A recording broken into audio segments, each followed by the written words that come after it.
بسم اللہ الرحمن الرحیم۔ السلام علیکم سامعین، میں شائستہ امتیاز حیدر آپ تمام سامعین کرام کا تہہ دل سے استقبال کرتی ہوں اپنی ایک اور نئی آڈیو بک سیریز میں۔ اس سے پہلے کہ میں آپ تمام کے سامنے آج اپنے موضوع عنوان اور کتاب کو متعارف کرواؤں، میں چاہتی ہوں کہ میرے لسنرز میرے بارے میں بھی کچھ معلومات رکھیں۔ میں شائستہ امتیاز حیدر پچھلے 10 سالوں سے بھی زیادہ میں نے اپنی وائس ٹی وی انڈسٹری کو اور وائس اوور فیلڈ کو دیا ہے۔ ایک اسلامک چینل اور اسلامک بیک گراؤنڈ کے تحت میں نے اپنا کریئر بطور ٹی وی اسکرپٹ رائٹر سے شروع کیا، جس کے فوراً بعد ہی مجھے موقع ملا تھا اپنی ہی لکھی ہوئی اسکرپٹس کو ٹی وی پر پریزنٹ کرنے کا۔ الحمدللہ ان دونوں ہی فیلڈ میں سفر آج بھی میرا جاری ہے۔ سامعین، آج میں نے ایک کتاب کا انتخاب کیا ہے۔ وہ واقعاً مختصر عنوانات پر مشتمل ہے، 96 پیجز کی ہے۔ یہ کتاب ہمارے اور آپ کی یاد کہانی کے لیے کافی ہے کہ ہائے اربعین کربلا کی اہمیت کیا ہے۔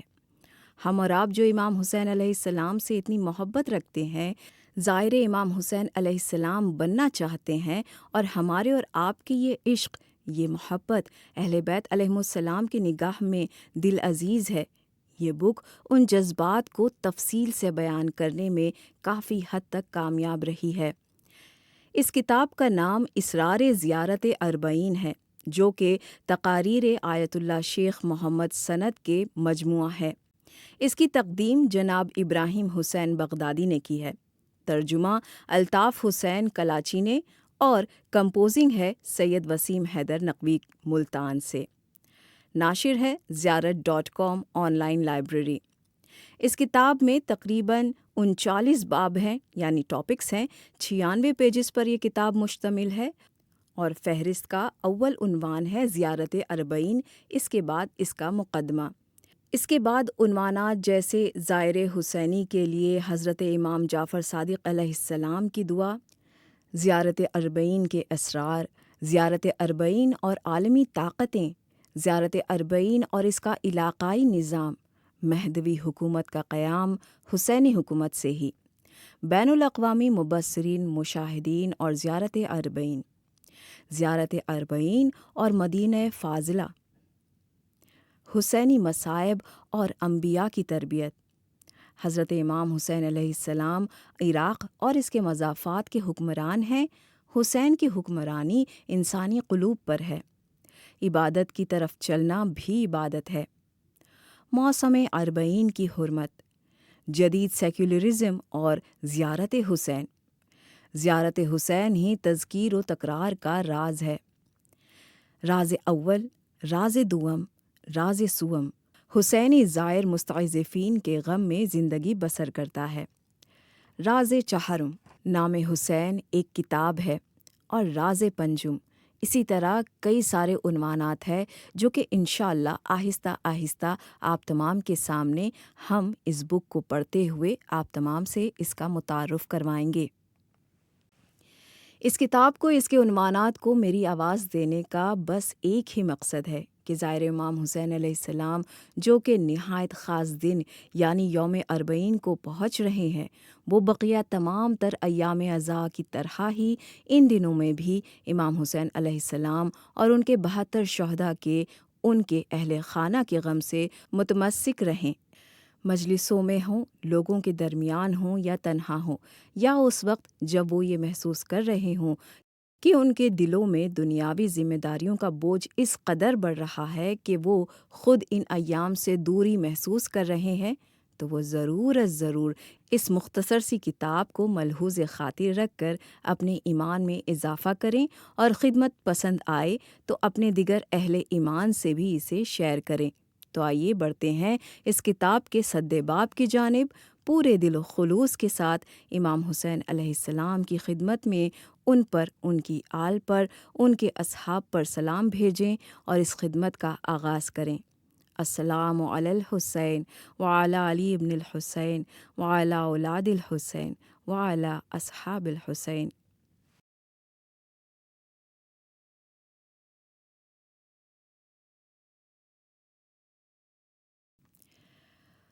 مقدمہ۔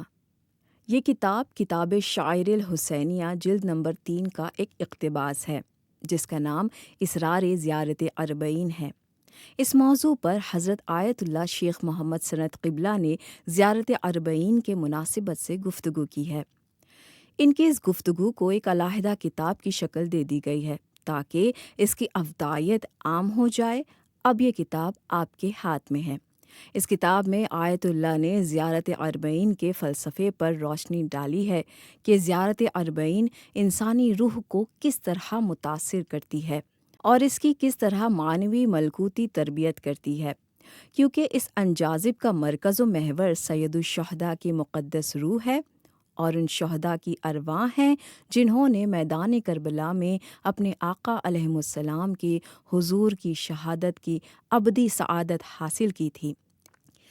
یہ کاوش اس لیے کی گئی ہے تاکہ ایک انسان زیارت اربعین کے منور ماحول سے متاثر ہو کر اپنی معنوی تربیت کرے اور اسی راستے پر چل کر اپنے دل میں اپنے رب کی محبت کو رچائے بسائے۔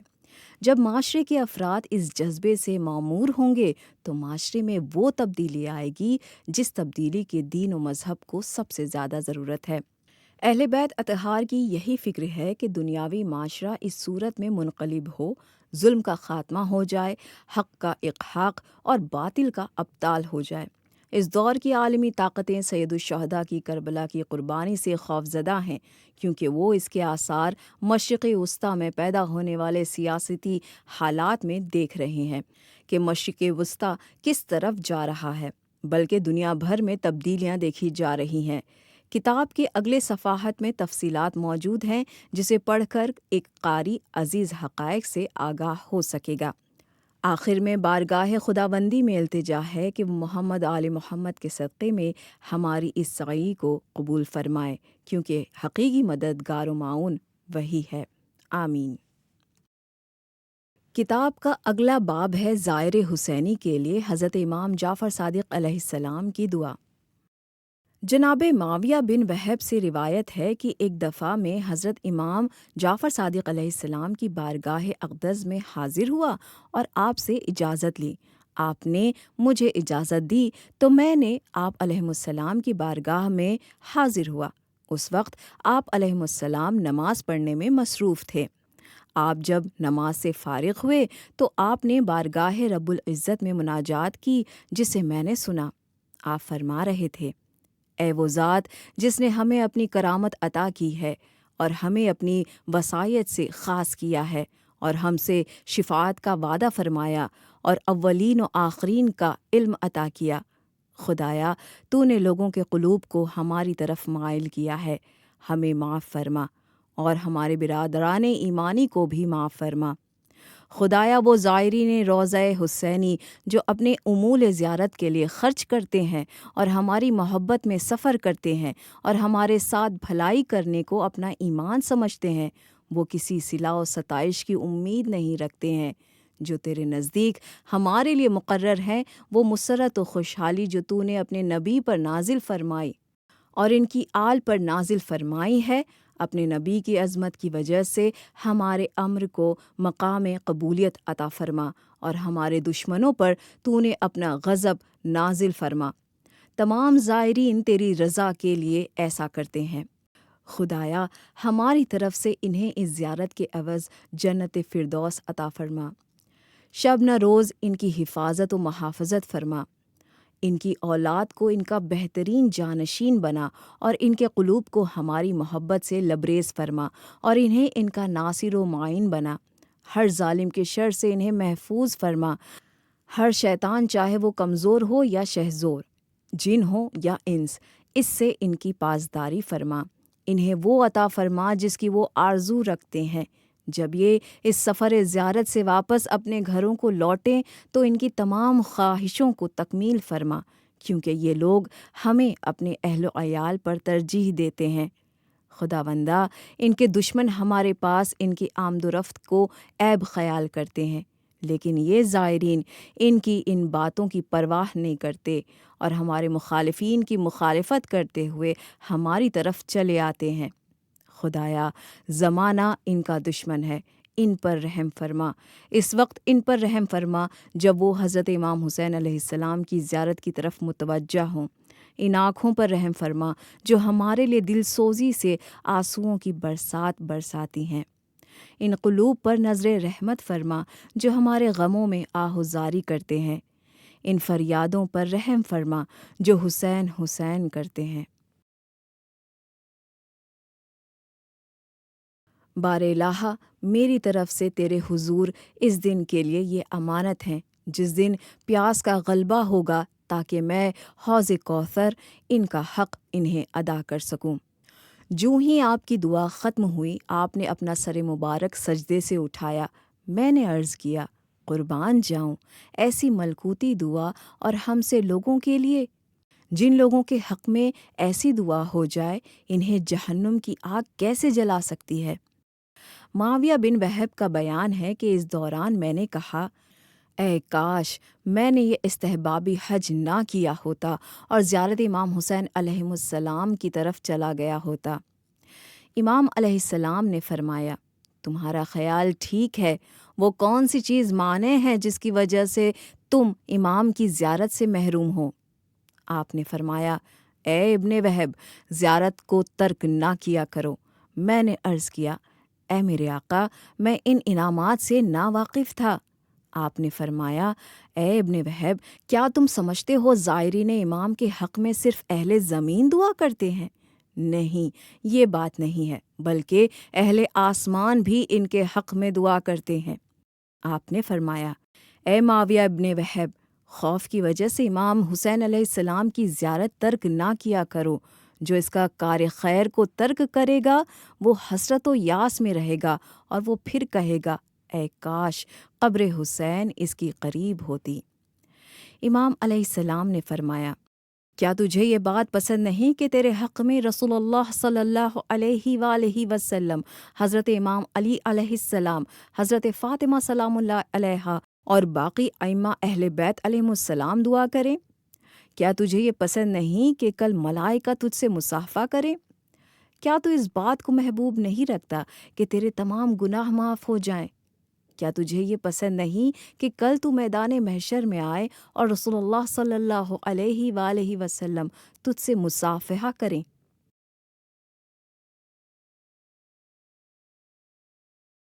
اگلا باب، زیارت اربعین کے اسرار۔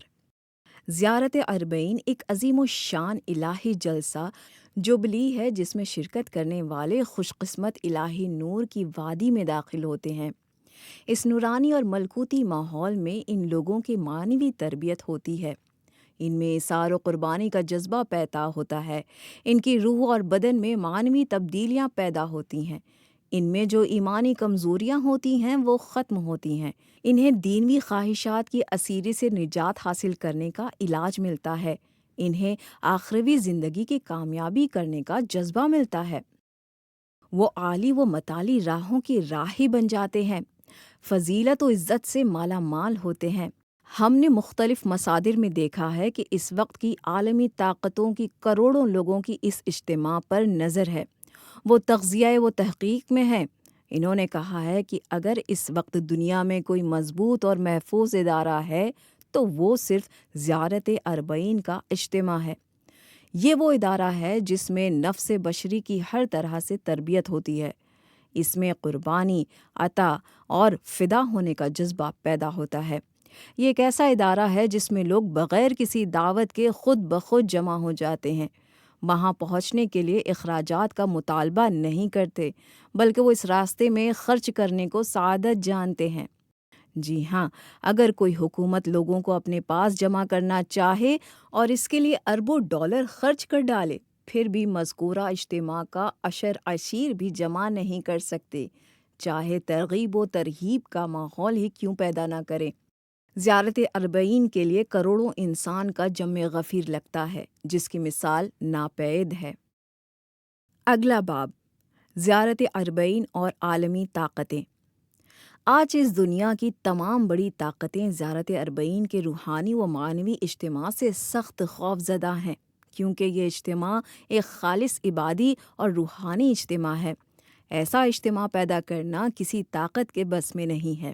اگر دنیا کی تمام حکومتیں یا اسلامی حکومتیں چاہیں بھی کہ ایسا جم غفیر نمودار کریں تو یہ ان کے لیے ممکن نہیں ہے، بلکہ عالم اسلام کے شیعہ بھی ایسا اجتماع پیدا نہیں کر سکتے۔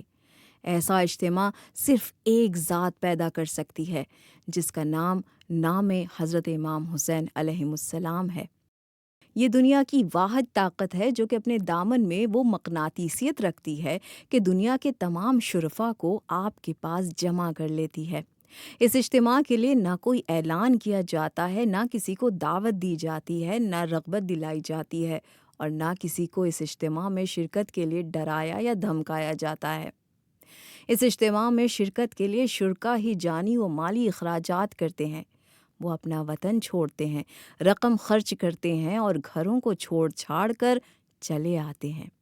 بعض صاحبان نظر دوستوں نے بیان کیا ہے کہ اس اجتماع کو مغربی ممالک کے ادارے کوریج دیتے ہیں۔ انٹرنیٹ پر بھی اس اجتماع اور اس کے اثرات کو پیش کیا جاتا ہے۔ اگلا باب، زیارت اربعین اور اس کا علاقائی نظام۔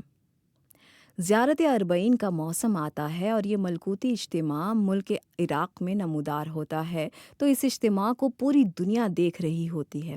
اسے براہ راست دنیا دیکھ رہی ہوتی ہے اور اپنی اپنی آرا قائم کر رہی ہوتی ہے۔ چند ماہ قبل جب علاقائی ریاست کے ذمہ داروں سے اللہ کے دشمن کے لیے اس حسینی آتش فشاں اجتماع کے بارے میں پوچھا گیا تو انہوں نے اس بارے میں کوئی جواب نہ دیا۔ انہوں نے خاموشی کو ہی غنیمت سمجھا، پھر بعد میں جواب دیا کہ یہ حسینی بھونچال کبھی ختم ہونے والا نہیں ہے، یہ روز بروز بڑھے گا، ختم نہیں ہوگا۔ ان لوگوں نے اپنے علاقوں میں کوشش کی کہ اس اجتماع کو منتشر کر دیا جائے اور اس کا خاتمہ کر دیا جائے، لیکن یہ ان کے بس میں نہیں ہے، کیونکہ یہ ارشاد خداوندی ہے۔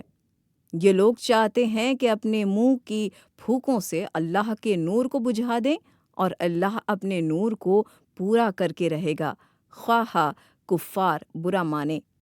اب عالمی اور علاقائی حکومتوں نے سمجھ لیا ہے کہ وہ اس حسینی طاقت کے سامنے باندھ نہیں باندھ سکتے۔ اگر وہ اپنی تمام توانائیاں بھی خرچ کر ڈالیں پھر بھی وہ اس ادارے کو توڑ نہیں سکتے اور نہ اس کے مقابلے میں کوئی اور ادارہ بنا سکتے ہیں۔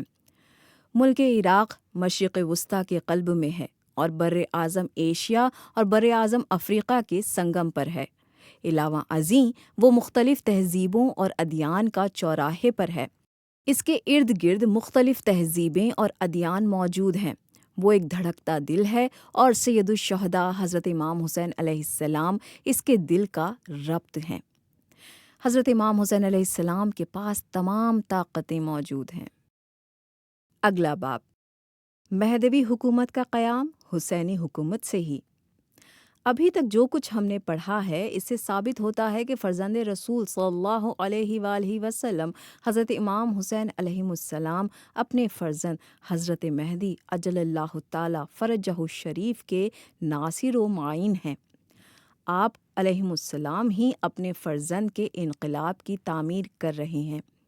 زیارت اربعین کے موقع پر جو روحانی تربیت ہوتی ہے، اس تربیت کی مربی، اس کے معدن اور مصدر حضرت امام حسین علیہ السلام ہی ہیں۔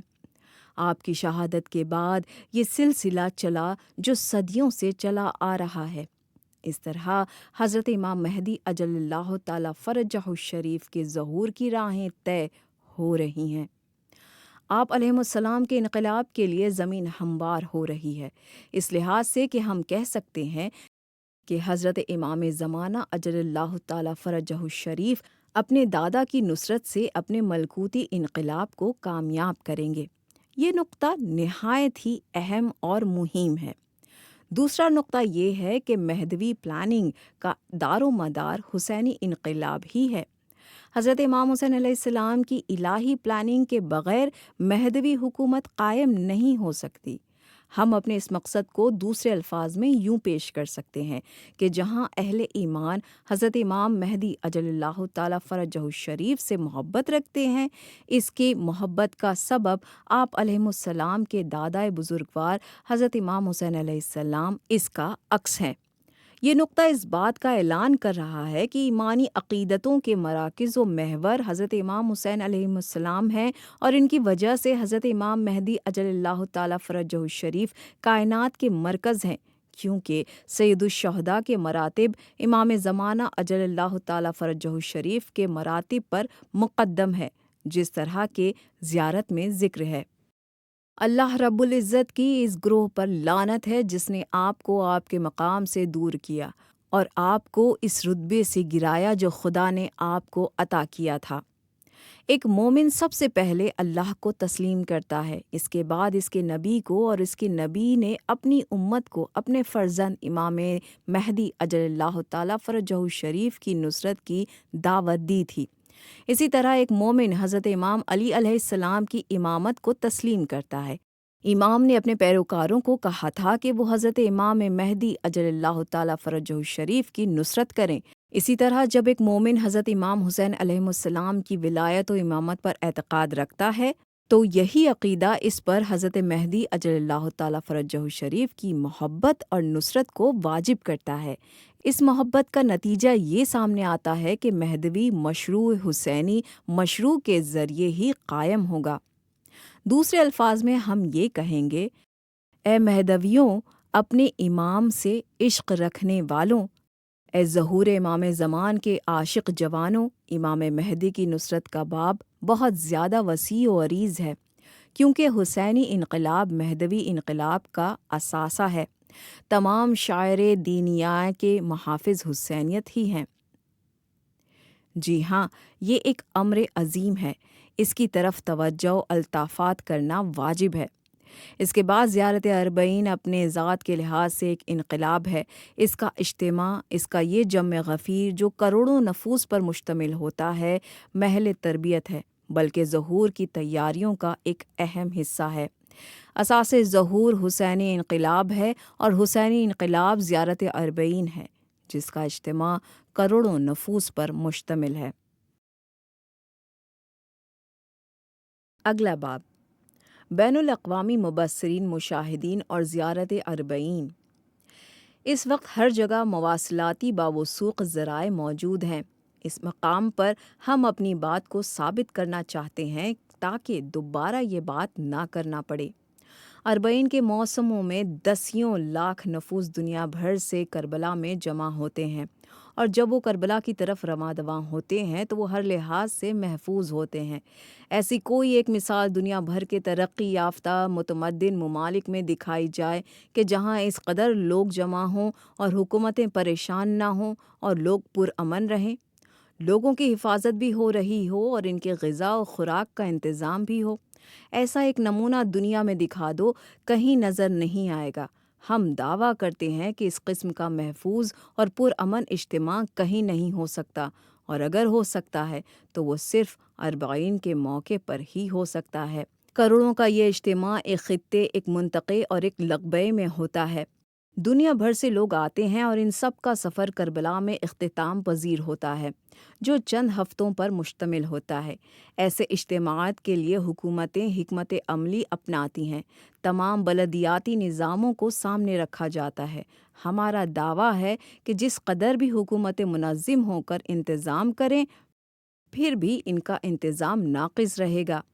آپ کے سامنے حج بیت اللہ کا سالانہ اجتماع ہے، وہ زیادہ سے زیادہ 30 لاکھ تک کا ہوتا ہے، جو چند دنوں پر مشتمل ہوتا ہے۔ حکومت کا بھرپور انتظام ہوتا ہے، انتظامات بھی مکمل ہوتے ہیں، عالیشان عمارتوں میں رہائشیں ہوتی ہیں، لیکن پھر بھی حجاج شکایت کرتے ہوئے نظر آتے ہیں۔ ادھر اربعین کی طرف دیکھیں، لوگ سینکڑوں کلومیٹر فاصلہ طے کرتے ہوتے ہیں۔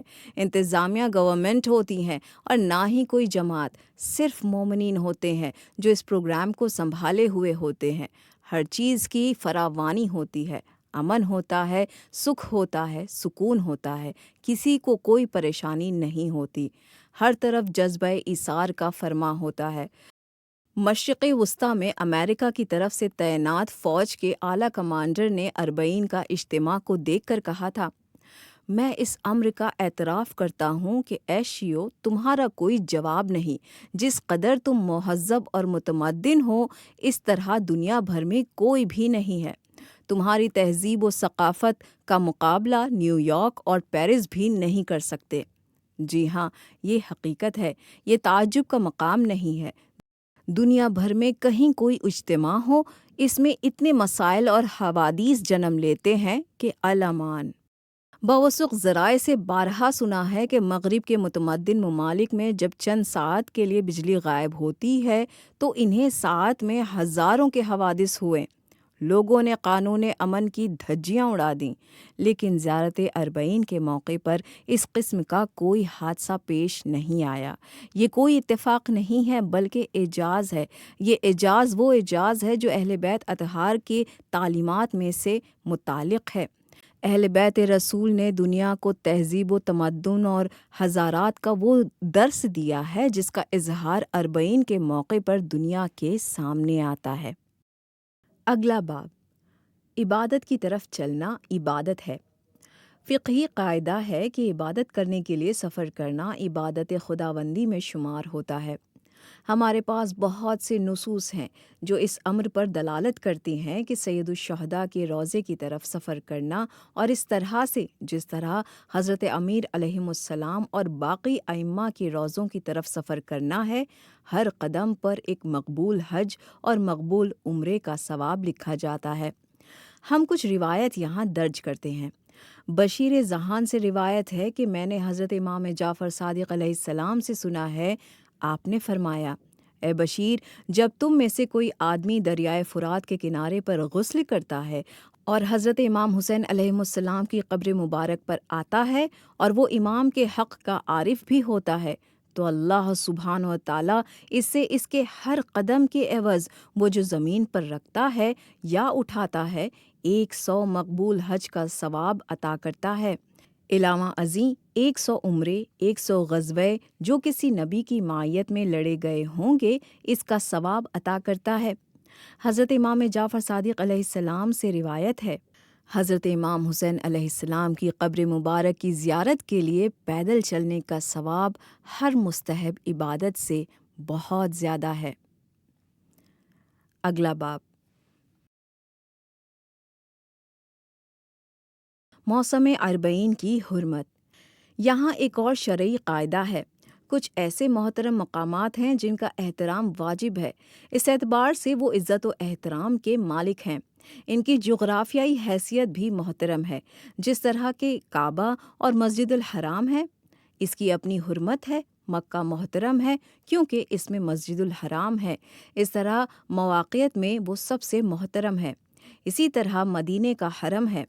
نبی کرم صلی اللہ علیہ وآلہ وسلم نے اسے حرم بنایا جس پر مسجد نبوی محیط ہے۔ اسی طرح حضرت امیر المومنین علیہ السلام کا روضہ مبارک ہے جس کا ذکر شیخ طوسی نے کیا ہے۔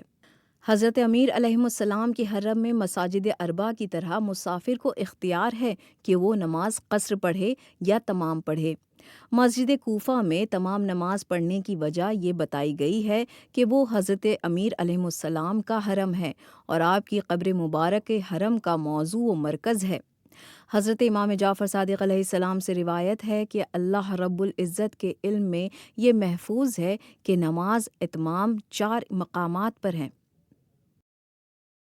حرم اللہ، حرم رسول، حرم امیر المومنین علیہ السلام، حرم حسین ابن علی علیہ السلام۔ حقیقی حرم امیر المومنین علیہ السلام کی قبر مبارک ہے۔ مسجد کوفہ اس میں داخل ہے۔ حضرت شیخ طوسی رحمۃ اللہ علیہ، سید مرتضیٰ رحمۃ اللہ علیہ، ابن جنید رحمۃ اللہ علیہ، شیخ حسین عصفوری نے یہ فتویٰ دیا ہے کہ نجف اشرف اور باقی تمام ائمہ معصومین کی مشاہد مقدسہ میں نمازی کو اختیار ہے کہ وہ قصر پڑھے یا پوری پڑھے۔ اس بحث کا حاصل یہ ہے کہ جو جگہ مقدس ہوتی ہے تو اس کے ارد گرد والی جگہ بھی اس کی وجہ سے مقدس اور محترم ہو جاتی ہے، کیونکہ مقدس جگہ اپنے ارد گرد کے ماحول کو تقدس عطا کرتی ہے۔ پس ہر جغرافیائی میقات اور زمانی میقات کے لیے حریم ہے۔ اس کی بہت زیادہ مثالیں ہیں جن کے بیان یہاں کرنے کی گنجائش نہیں ہے۔ اس بات سے یہ واضح ہوتا ہے کہ اربعین کے دن سے قبل اور بعد والے ایام اربعین کے دین کے حریم ہوتے ہیں۔ اربعین کا ایک موسم ہے جس طرح کہ حج کا ایک موسم ہے۔ یہ وہ امر ہے کہ شریعت میں جس کے بہت سے دلائل موجود ہیں۔ اس کتاب کا اگلا باب جو ہے وہ کافی انٹرسٹنگ ہے، جہاں پر سیکولرزم اور زیارت حسین کے بارے میں بتایا گیا ہے۔ بعض سیکولرز کا کہنا ہے کہ حضرت امام حسین علیہ السلام کے روضہ اقدس کی طرف جانے سے لوگوں کا نقصان ہوتا ہے، لوگوں کو اپنے امور سے چھٹی کرنا پڑتا ہے، مال خرچ کرنا پڑتا ہے۔ اس طریقے سے لوگوں کے درمیان ایک جمود پیدا ہو جاتا ہے۔ یہ جمود نقصان دہ ہے۔ ان میں کچھ لوگوں کا نظریہ یہ ہے جو کہ تہذیب و تمدن کا قیام اور بدن و مادے کی ضروریات کو سمجھتے ہیں۔ جن چیزوں کا روح سے تعلق ہے ان کے شمار میں نہیں آتی، وہ اس میں نہ تہذیب دیکھتے ہیں اور نہ ترقی دیکھتے ہیں۔ زیارت اربعین کے موقع پر لوگوں کو اپنی ملازمت اور کاروبار سے چھٹی کرنا پڑتی ہے۔ اس سے زندگی اور روزگار معطل ہو جاتے ہیں، معاشرے پر اچھے اثرات نہیں پڑتے۔ جی ہاں، یہ بات وہ لوگ کرتے ہیں جو تہذیب و تمدن کو صرف جسمانی ضروریات تک محدود جانتے ہیں، لیکن جہاں بات جسم کی ہے وہاں روح کی اس سے پہلے ہے۔ جب اس الہی و ربانی گولڈن جبلی میں شرکا شرکت کرتے ہیں تو اس میں شرکا کا طرز و طریقہ بدل جاتا ہے، اخوت و اصرار کی فضا قائم ہو جاتی ہے، ہر آدمی میں عاجزی و انکساری دکھائی دیتی ہے۔ ہر ملک میں تعطلات ہوتی ہے، ادارے بند ہوتے ہیں، دفتر کام چھوڑتے ہیں۔ اسی طرح مغربی ممالک کا بھی یہی حال ہے، وہاں بھی تعطلات کا رواج ہے۔ عید تہواروں کے ایام ہے۔ اس معاشرے کے لوگ ان تہواروں میں وہ کام کرتے ہیں جسے جسمانی تسکین سے تعبیر کیا جا سکتا ہے۔ جسمانی سکون و تسکین کو وہ تہذیب و تمدن خیال کرتے ہیں، حالانکہ حقیقی تہذیب وہ ہے جس میں بدن اور روح دونوں کی تعمیر ہو، کیونکہ الہی تخلیق کا راز بھی اسی میں ہے۔ انسان بدن اور روح کا مرکب ہے۔ وہ لوگ جو صرف مادے کی بات کرتے ہیں، یعنی صرف مٹیریلسٹک بات کرتے ہیں، وہ روح کی نہیں کرتے، وہ ماں کے طواف میں ہی نجات سمجھتے ہیں۔ کیا ان کے سامنے حج بیت اللہ کا پروگرام نہیں ہے کہ اللہ تعالیٰ نے حج کے لیے 3 ماہ مقرر کر دیے؟ حالانکہ مناسک حج 2 ہفتوں سے زیادہ نہیں ہوتے۔ اسی طرح اللہ تعالیٰ نے سال کے ہر ماہ میں ایک عمرہ مستحب قرار دیا ہے، اور اس نے اپنے گھر کو بنی آدم کے لیے امن کا گہوارہ بنایا ہے کہ وہ سارا سال اس میں حاضری دے سکے۔ یہ سب اس لیے ہے تاکہ روح اور مادے اور دنیا و آخرت کے درمیان توازن برقرار رہے۔ اس دنیا کی کوئی حیثیت نہیں ہے، ہاں اگر ہے تو وہ آخرت کے ساتھ ہی ہے۔ آخرت کا راستہ اسی دنیا سے گزرتا ہے۔ اگر روح مر جائے تو مادہ مر جاتا ہے۔ حقیقی زندگی اس دنیا اور مادے سے نہیں مل سکتی۔ دنیا اور مادے کے ایجنڈے کی کوئی حیثیت نہیں ہے۔ اصل ایجنڈا حیات انسانی کا ایجنڈا ہے، روح کی زندگی پر مشتمل ہے۔ اگلا باب زیارت حسین علیہ السلام ہی تذکیر و تکرار کا راز ہے۔ اکثر لوگ یہ سوال کرتے ہیں کہ سید الشہداء حضرت امام حسین علیہ السلام کی مجالس، ان کے تذکرے کثرت کے ساتھ کیوں کیے جاتے ہیں؟ لوگ سالانہ، ماہانہ یا روزانہ مجلس عزا برپا کرتے ہیں۔ زیارت حسینی کثرت کے ساتھ پڑھی جاتی ہے، بلکہ ہر لمحہ سید الشہداء کی مجالس برپا ہیں۔ اس سوال کا جواب حضرت امام جعفر صادق علیہ السلام کا یہ فرمان ہے کہ ایک دفعہ آپ علیہ السلام سے کسی نے سوال کیا، حضرت امام حسین علیہ السلام کی زیارت کا افضل وقت کون سا ہے؟ آپ نے فرمایا، اللہ آپ علیہ السلام پر اپنی رحمت نازل فرمائے، آپ کی ہر وقت زیارت کی جائے، کوئی وقت مخصوص نہیں ہے۔ زیارت وہ عمل ہے کہ اس عمل سے بہتر کوئی دوسرا عمل ہے ہی نہیں۔ جو کثرت کے ساتھ یہ عمل کرے گا تو وہ خیر کثیر پائے گا، جو اس میں کمی کرے گا تو خیر کم پائے گا۔ مجلس عزا اور زیارت حسینی کی کثرت میں بہت سے راز پنہاں ہیں جن کا احاطہ ممکن نہیں ہے۔ یہ سب کچھ قرآن کریم اور اہل بیت کے عمل سے ثابت ہے۔ کیا اس عمل کی کثرت میں فائدہ ہے یا نقصان؟ تو آئیے دیکھتے ہیں راز اول۔ اہل بیت علیہم السلام کا برنامہ الہی برناموں میں سے ایک ضخیم ترین برنامہ ہے۔ اس برنامے کو قیادت اور طاقت کی ضرورت ہے۔ یہ قیادت اور طاقت حضرت امام حسین علیہ السلام کے پاس ہے۔ اس اعتبار سے کثرت مجالس ایک بیکار اور فضول کام نہیں ہے، بلکہ ایک مفید کام ہے۔ جس قدر یہ مجالس ہوں اس قدر انسانیت مضبوط ہوتی ہے۔ راز دوم، انسان دائمی ذکر کا محتاج ہے۔ گزشتہ صفحات میں ہم نے ذکر کیا کہ گریے سے وہ عزائز جو حیوانی ہوتے ہیں وہ کمزور ہوتے ہیں اور انسانی عزائز کو طاقت ملتی ہے۔ رونے سے دل منور ہوتا ہے اور عقل میں پختگی آتی ہے۔ حیوانی اور انسانی عزائز کے درمیان توازن ضروری ہے۔ اس توازن کو برقرار رکھنے کا واحد ذریعہ حضرت امام حسین علیہ السلام کا کثرت کے ساتھ ذکر کیا جائے، کیونکہ آپ کی ذات ولا صفات ایک انقلاب ہے جس سے انسانی مادی کثافتوں اور آلودگیوں میں سے نکل کر انسانیت کی صاف و شفاف پیکر میں اسے ڈھال دیتا ہے۔ پھر وہ یہاں سے عالم روحانیت و معنویت کی طرف پرواز کرتا ہے۔ اسے عرفان و معرفت کی معراج نصیب ہوتی ہے۔ اگر حضرت امام حسین علیہ السلام کی مجالس کے ذکر کو چھوڑ دیا جائے تو پھر اس دنیا کی عیاریوں اور مکاریوں سے آدمی بچ نہیں سکتا۔ صدر اسلام کے دور کے مطالعے سے معلوم ہوتا ہے کہ پیغمبر صلی اللہ علیہ وآلہ وسلم کی رحلت کے بعد کتنے بڑے بڑے لوگ دنیا کے ہتھ کنڈوں میں پھنسے کہ پھر انہیں اس سے نجات نہ مل سکی، حالانکہ ان کے سامنے دنیا فانی کی تباہ کاریاں تھیں اور آخرت کی ابدی زندگی کے درز بھی تھے۔ اللہ رب العزت نے اپنی اطاعت کو اپنے رسول کی اطاعت کے ساتھ 10 مقام پر مقرون کر دیا ہے۔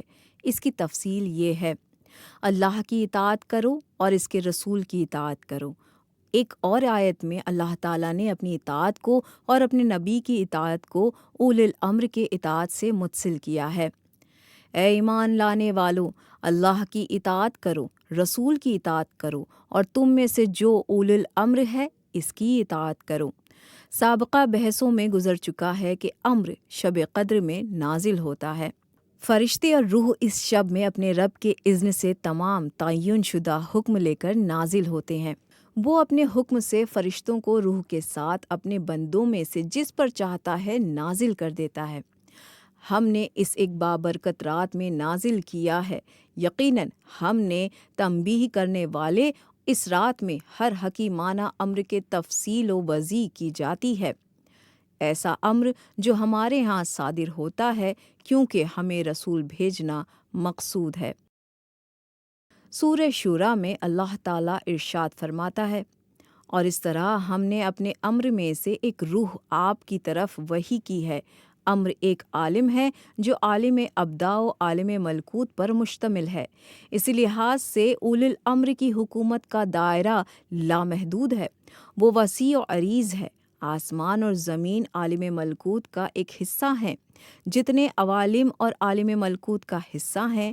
اسی الہی فرمان سے یہ واضح ہے کہ اولی الامر کی اطاعت رسول صلی اللہ علیہ وآلہ وسلم کی اطاعت سے مقرون ہے اور رسول صلی اللہ علیہ وآلہ وسلم کی اطاعت اللہ تعالیٰ کی اطاعت سے مقرون ہے، یعنی اللہ تعالیٰ کی اطاعت کا دار و مدار رسول صلی اللہ علیہ وآلہ وسلم کی اطاعت پر ہے اور رسول صلی اللہ علیہ وآلہ وسلم کی اطاعت کا دار و مدار اولی الامر کی اطاعت ہے۔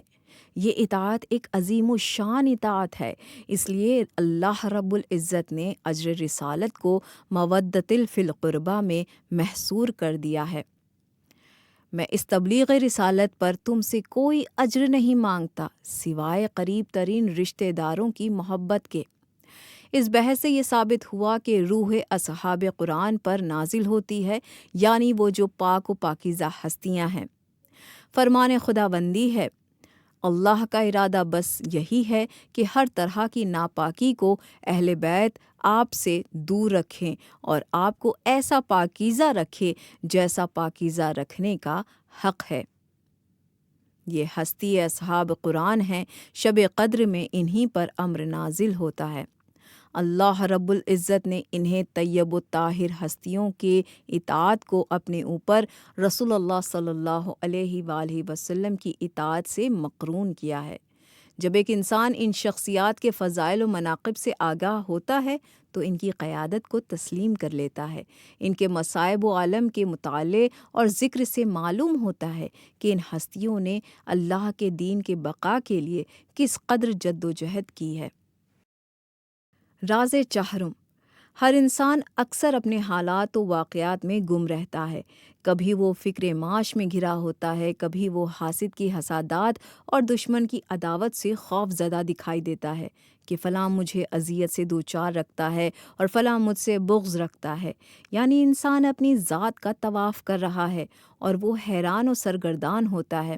اگر انسان اسی حال میں رہے اور اس کے شب و روز اسی صورت میں گزریں تو وہ جلد از جلد اس دنیا سے چل بسے۔ یہی انسان اگر سید الشہداء کے محب بن جائے اور ان کے غم و حزن میں زندگی گزارے تو اسے اپنے احزان سے نجات مل سکتی ہے۔ تو پھر انسان اپنے آقا کے غم میں مصروف ہو جاتا ہے، اس فکر میں لگا رہتا ہے کہ اللہ رب العزت کب ظالموں سے انتقام لے گا، کب اس کا وعدہ پورا ہوگا، کب حضرت مہدی اجل اللہ تعالی فرجہ الشریف تشریف لائیں گے اور دنیا کو عدل و انصاف سے معمور کریں گے۔ جی ہاں، ان دونوں غموں کے درمیان فرق ہے۔ ایک غم نفس ہے اور دوسرا غم امام حسین کا ہے۔ جب انسان اپنی فکر چھوڑ کر امام کے غم میں مغموم ہوتا ہے تو اسے اللہ کے دین کی فکر پڑ جاتی ہے کہ اس کا دین ترقی کرے، پھولے پھلے، کلمہ ایمان بلند ہو، حق و عدل کا بول بالا ہو، اہل بیت نبوت علیہم السلام کے نور سے کائنات منور ہو۔ اپنی ذات کا غم موت ہے، غم حسین حیات ابدی ہے۔ جب انسان حضرت امام حسین علیہ السلام کا ذکر کثرت کے ساتھ کرتا ہے تو انسانیت نفس نورانیت سے تبدیل ہو جاتی ہے، نور ایمان میں اضافہ ہوتا ہے، وہ خلوص اخلاق کی فضاؤں میں مہو پرواز ہو جاتا ہے۔ ہم یہی تمام کیفیات زیارت اربعین کے مقدس ماحول میں پاتے ہیں۔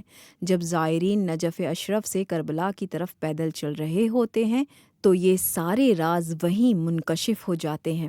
زیارت اربعین کے موقع پر انسان میں تمام انسانی صفات جلوہ گر ہو جاتی ہیں، جن پر ملائکہ رشک کرتے ہوئے دکھائی دیتے ہیں۔ یہ سب کچھ انہی آقا حسین علیہ السلام کے صدقے ملا ہوتا ہے۔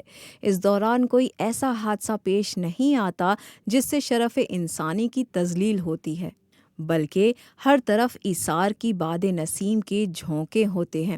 پرسکون اور پرامن ماحول ہوتا ہے جہاں ذات کی بات نہیں ہوتی بلکہ خیرات و حسنات کی بات ہوتی ہے۔ انشاءاللہ ایک دن آنے والا ہے جب حسین علیہ السلام کائنات کا قبلہ ہوں گے، کیونکہ وہ قلوب کا کعبہ ہیں۔ وہ صرف ابدان کے قبیلہ نہیں بلکہ ارواح کا قبیلہ ہیں۔ حضرت امام رضا علیہ السلام کا فرمان ہے، جس کسی نے دریائے فرات کے کنارے حضرت امام حسین علیہ السلام کی قبر کی زیارت کی تو اس نے اللہ کے عرش پر اللہ کی زیارت کی۔ حضرت امام حسین علیہ السلام اللہ کی ذات میں فنا ہو گئے تھے۔ جو حسین کی ذات میں فنا ہوتا ہے وہ اللہ کی ذات میں فنا ہو جاتا ہے۔ جو آقا حسین علیہ السلام پر قربان ہوا تو وہ اللہ رب العزت پر قربان ہوا، کیونکہ سید الشہداء کا اتصال اللہ سے ہے۔ انہیں اللہ کے دین، مظلوموں اور محروموں کی فکر تھی، اس کے لیے کربلا میں انقلاب کی بنیاد رکھ دی تھی۔ اگلا باب حضرت امام حسین علیہ السلام اور مسئلہ رجعت۔ یہاں ایک اہم و مہم نقطہ ہے کہ جس سے اکثر لوگ غافل ہیں۔ ہمارا ایمان ہے کہ حضرت امام مہدی اجل اللہ تعالی فرجہ الشریف کا ظہور ہونا ہے۔ ہم اللہ کی یادگار میں اکثر ان کے ظہور کی دعائیں مانگتے ہیں۔ اس طرح ہم حضرت امام حسین علیہ السلام کے ظہور کی بھی دعائیں مانگتے ہیں تاکہ آپ اپنے فرزند کے ظہور کے بعد ظہور کریں، تاکہ اللہ رب العزت آپ کے زمانے میں اپنی زمین پر عدل کرے۔ جی ہاں، یہی رجعت ایک قسم ہے، اس کا ایک مرحلہ ہے۔ رجعت کے معنی و مفہوم یہ ہے کہ جب اقوام عالم اپنے نظاموں سے دل برداشتہ ہو جائیں گی تو وہ اس عدالت الہیہ کا مطالبہ کریں گی جو اللہ نے اپنے ولی حسین علیہ السلام کے انقلاب میں رکھ دیا ہے۔ یہ برنامہ کسی اور کے پاس نہیں ہے، اگر ہے تو وہ حسینی انقلاب میں ہی ہے، جو عدل حضرت امام حسین علیہ السلام کے ذریعے دنیا کے سامنے آئے گا۔ وہ عدل حضرت امام مہدی اجل اللہ تعالیٰ فرجہ الشریف کے عدل سے عظیم ترین ہوگا۔ روایت اہل بیت میں بھی یہی کچھ ہے۔ رافع بن امرہی سے روایت ہے کہ اس دنیا میں جس سے بھی پہلے واپس آنا ہے وہ ہستی حضرت امام حسین علیہ السلام ہے اور آپ کے اصحاب ہیں، اور ان کے ساتھ یزید اور اصحاب کو آنا ہے۔ حضرت امام حسین علیہ السلام اور آپ کے اصحاب کو اپنے قاتلوں کو ایک ایک کر کے قتل کرنا ہے۔ اس کے بعد حضرت امام جعفر صادق علیہ السلام نے قرآن مجید کی آیت کی تلاوت کی، پھر دوسری بار ہم نے تمہیں ان پر غالب کر دیا اور اموال اور اولاد سے تمہاری مدد کی اور تمہاری تعداد بڑھا دی۔ حضرت امام محمد باقر علیہ السلام سے مروی ہے، سب سے پہلے جس شخصیت کو واپس آنا ہے وہ حضرت امام حسین علیہ السلام ہے۔ آپ کو ایک لمبا عرصہ حکومت کرنی ہے کہ بڑھاپے کی وجہ سے آپ کی آبرو آپ کی آنکھوں پر آ جائیں گی۔ جب حضرت امام جعفر صادق علیہ السلام سے رجعت کے بارے میں پوچھا گیا کہ رجعت حق ہے تو آپ نے فرمایا ہاں، رجعت حق ہے۔ پھر پوچھا گیا سب سے پہلے کسے واپس آنا ہے؟ آپ نے فرمایا حضرت امام حسین علیہ السلام کو سب سے پہلے واپس آنا ہے۔ آپ کو حضرت قائم اجل اللہ تعالیٰ فرجہ الشریف کے بعد آنا ہے۔ پھر آپ سے پوچھا گیا کیا تمام لوگ واپس آئیں گے؟ آپ نے فرمایا نہیں، بلکہ اس طرح ہوگا کہ جس طرح اللہ رب العزت نے فرمایا ہے۔ جس دن سور پھونکا جائے گا تو وہ گروہ در گروہ لوگ میدان حشر میں حاضر ہوں گے۔ جی ہاں، عقیدہ رجعت کا یہ وہ مفہوم ہے جس کے ذریعے حضرت امام حسین علیہ السلام کی عمیق ترین معرفت حاصل ہوتی ہے۔ جس نے آپ کے حقوق کے معرفت کے حصول کے بعد آپ کی زیارت کی، مقام و مرتبہ اسے ہی حاصل ہے۔ حسینی معرفت کے درجات میں سے ایک درجہ یہ بھی ہے کہ اس حسین علیہ السلام کی معرفت حاصل کیجئے جو مستقبل کے حسین ہیں، نہ کہ صرف ماضی کے حسین ہیں۔ اگلا باب، حضرت امام حسین علیہ السلام نے اکیلے خروج کیوں نہیں کیا تھا؟ یہاں مختلف لوگوں کی مختلف باتیں ہیں کہ حضرت امام حسین علیہ السلام نے اپنے اہل و عیال کے ساتھ خروج کیوں کیا تھا، عورتوں اور بچوں کو اپنے ساتھ لے کر کیوں گئے تھے، اکیلے خروج کیوں نہیں کیا تھا، حالانکہ آپ علیہ السلام کو اپنی شہادت کا علم بھی تھا۔ آپ کے عورتوں اور بچوں کے ساتھ خروج کرنے میں ایک راز تھا۔ اس راز سے خود امام علیہ السلام نے پردہ اٹھایا ہے۔ جب آپ علیہ السلام سے حضرت محمد بن حنیفہ نے ملاقات کی تھی اور آپ سے آپ کے خروج کے بارے میں سوال کیا تھا تو آپ نے جواب دیا، اللہ انہیں اس پر دیکھنا چاہتا ہے، اس لیے میں انہیں اپنے ساتھ لے کر جا رہا ہوں۔ جی ہاں، سید الشہداء علیہ السلام عالم بشریت کے لیے ہر زاویے سے قائد و رہبر اور اسوا ہیں۔ اس دنیا میں ہر انسان کی زندگی کے مختلف پہلو ہیں، جیسا کہ ازدواجی زندگی ہے، عائلی زندگی ہے، معاشراتی زندگی ہے، اسی طرح انسان کے بہت سے پہلو ہیں جن سے انسان گھرا ہوا ہوتا ہے۔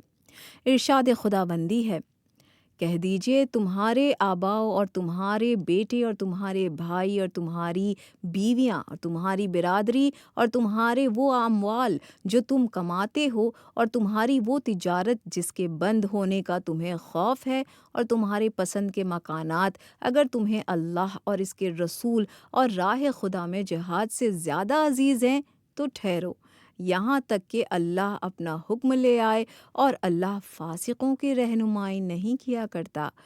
مذکورہ تمام متعلقات اور پہلو کربلا کے میدان میں موجود تھے۔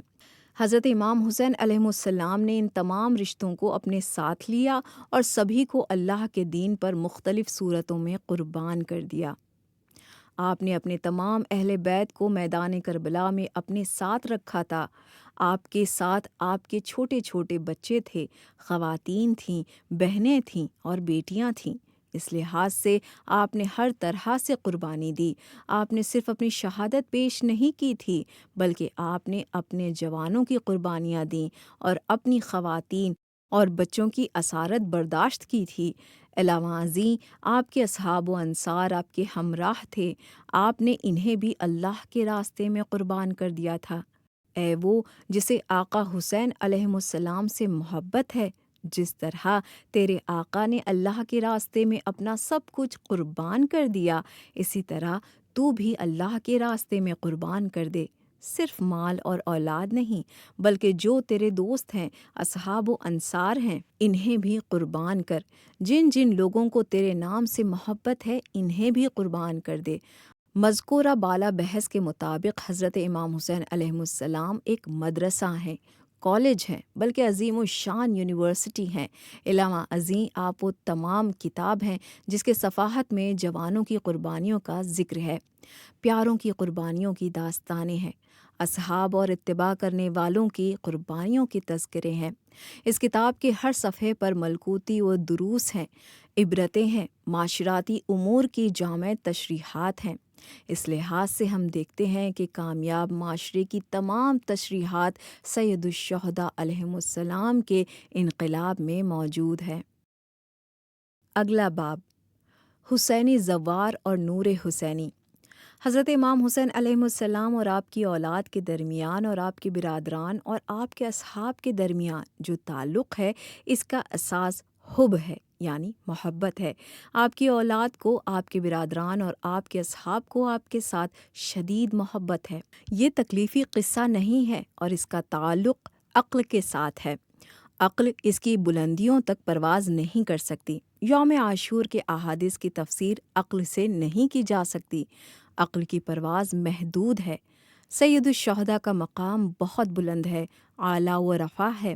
آپ کے مقام کو قلبی انسانی سے بھی نہیں سمجھا جا سکتا اور نہ اسے تکلیف سے حل کیا جا سکتا ہے۔ خدایا، میں تیری عبادت جہنم کے خوف سے نہیں کرتا اور نہ جنت کے طمع کے لیے کرتا ہوں۔ امام حسین علیہ السلام کے بعض اعمال کچھ ایسے ہیں جن کی تفسیر خوف نار اور طمع جنت کے ساتھ نہیں کی جا سکتی، کیونکہ یہ عقل کی دعوت ہے اور نہ اس فرمان سے کی جا سکتی ہے۔ میں نے تجھے عبادت کے اہل پایا ہے، اس لیے میں تیری بندگی کرتا ہوں۔ جی ہاں، یہ محبت ہے، عقل میں وہ طاقت نہیں جو حب میں ہے۔ حب میں جو حرکت ہے وہ تکلیف کی حرکت سے بہت زیادہ ہے۔ اس لیے کہا گیا ہے کہ تف حب کی حرکت ہے، عقلی حرکت نہیں ہے، بلکہ یہ تکلیف کی قوت اور حرکت سے بہت زیادہ قوی اور متحرک ہے۔ جب قیامت کا دن ہوگا تو حضرت امام حسین علیہ السلام کے زائرین آپ کے جمال کا دیدار میں مصروف ہوں گے، انہیں اپنی ازواج و حور العین میں ہوں گی، ان کی پرواہ ہی نہیں ہوگی۔ زرارہ سے روایت ہے کہ معصوم نے فرمایا، اے زرارہ، زمین پر کوئی ایسی مومنہ نہیں ہے کہ جس پر واجب نہ ہو کہ وہ حضرت امام حسین علیہ السلام کی زیارت کرے، کہ حضرت فاطمہ زہرا سلام اللہ علیہا کی مدد کرے۔ پھر فرمایا، اے زرارہ، جب قیامت کا دن ہوگا اور حضرت امام حسین علیہ السلام عرش الہی کے زیر سائے تشریف فرما ہوں گے، اللہ تعالیٰ آپ کے تمام زائرین اور شیعوں کو جمع کرے گا تاکہ وہ سید الشہداء کے حسن و جمال، کرامت و نصرت، محبت و مسرت کا دیدار کریں۔ اس وقت اہل ایمان کو حضرت امام حسین علیہ السلام کے مقامات و کرامت کا علم ہوگا۔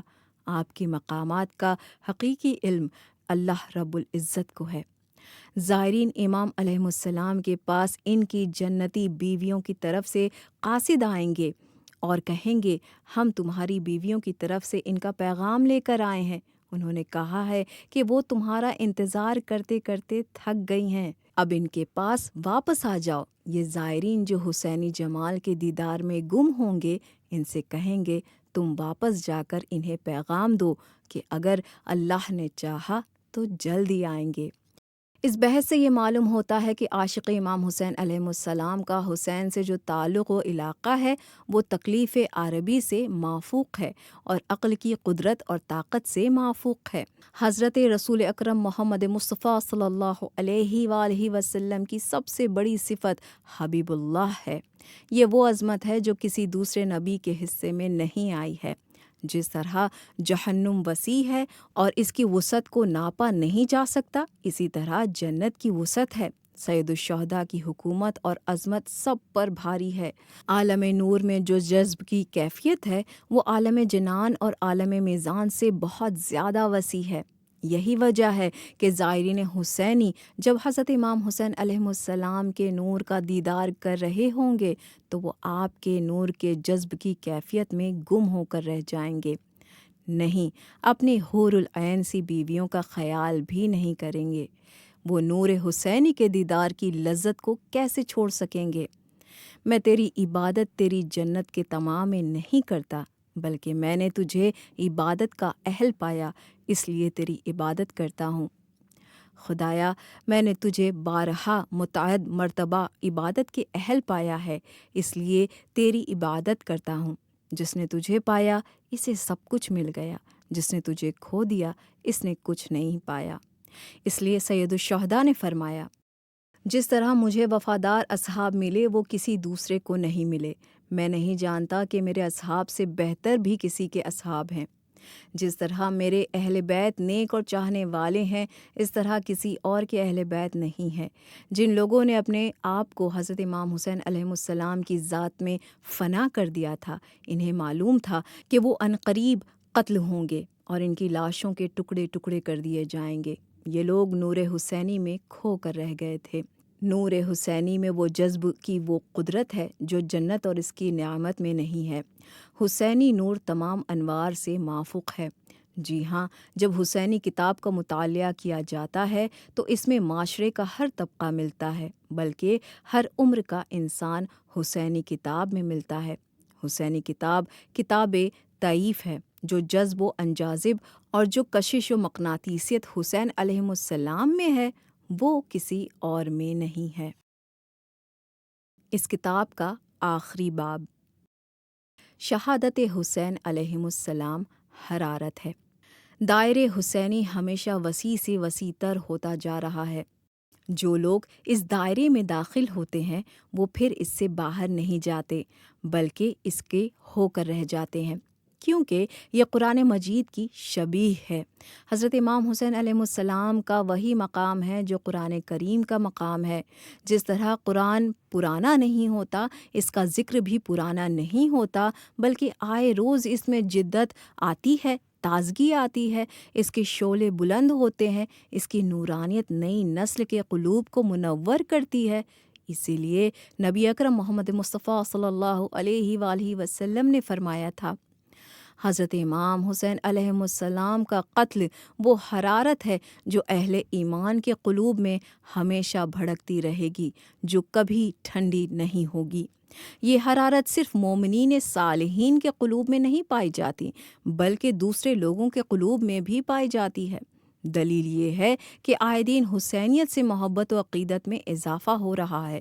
یہ بات صرف شاعرانہ تخیل یا کسی کی تقریر نہیں ہے بلکہ یہ ایک فلسفیانہ، دانشورانہ اور عقلی و منطقی بات ہے۔ اس کا تعلق روحانی علوم سے ہے۔ یہاں ارواح کے درمیان ایک رابطہ ہے جو ارواح کے درمیان جاری و ساری ہے۔ وہ ارواح ایک دوسرے سے متصل ہیں۔ یہ وہ اصطلاحات ہیں جو علوم روحیہ کے اعتبار شرق و غرب کے تمام لوگوں میں واضح ہے۔ ہماری یہ بات کوئی خود ساختہ نہیں ہے اور نہ ہی منطقی مغالطہ و قیاس ہے، بلکہ یہ عالمی امور ہیں جو عالم بشریت پر واضح ہیں۔ یہ تعلق اور ارتو جو نفوس میں ہے وہ منتقع نہیں ہوتا بلکہ یہ تعلق نسل در نسل بڑھتا رہتا ہے۔ یہ تعلق وہ علاقہ ہے جو کسی اور مقام پر نظر نہیں آتا، حتیٰ کہ سید الانبیاء علیہم السلام، سید الاوصیاء، سید النساء اور ان کی ذریت طاہرہ میں بھی نظر نہیں آتا۔ جی ہاں، وہ مقام سید الشہداء کو حاصل ہے، وہ کسی اور کو حاصل نہیں ہے۔ اے ابا عبداللہ، آپ کے دن سا کوئی دن نہیں ہے۔ حضرت امام حسین علیہ السلام نے آپ سے کہا تھا، بلکہ تمام ائمہ علیہم السلام نے فرمایا تھا، فلا یوم کے معنی یہ ہیں کہ حسین علیہم السلام کا جو عالم ہے وہ عالم خاص ہے، جو جاذب و انجاذب آپ کو حاصل ہے وہ کسی اور کو حاصل نہیں ہے، جو روحانی منزل آپ کو حاصل ہے وہ کسی اور کو حاصل نہیں ہے۔ آپ کعبہ قلوب ہیں، کعبہ ارواح ہیں، تمام ارواح آپ کے ارد و گرد طواف کناں ہیں۔ آپ کو ارواح اور قلوب کی مرکزیت حاصل ہے، تمام قلوب میں آپ کی محبت جمع ہے۔ اس محبت کی گرمی کبھی چبھنے والی نہیں ہے۔ یہ تمام باتیں سید الشہداء کی منزلت و عظمت واضح کرتی ہے۔ جب تک بشریت باقی ہے اس وقت تک آپ کی فضیلت باقی ہے۔ اور اسی کے ساتھ ہماری یہ پیشکش یہیں ختم ہوتی ہے۔ والسلام علیکم ورحمۃ اللہ وبرکاتہ۔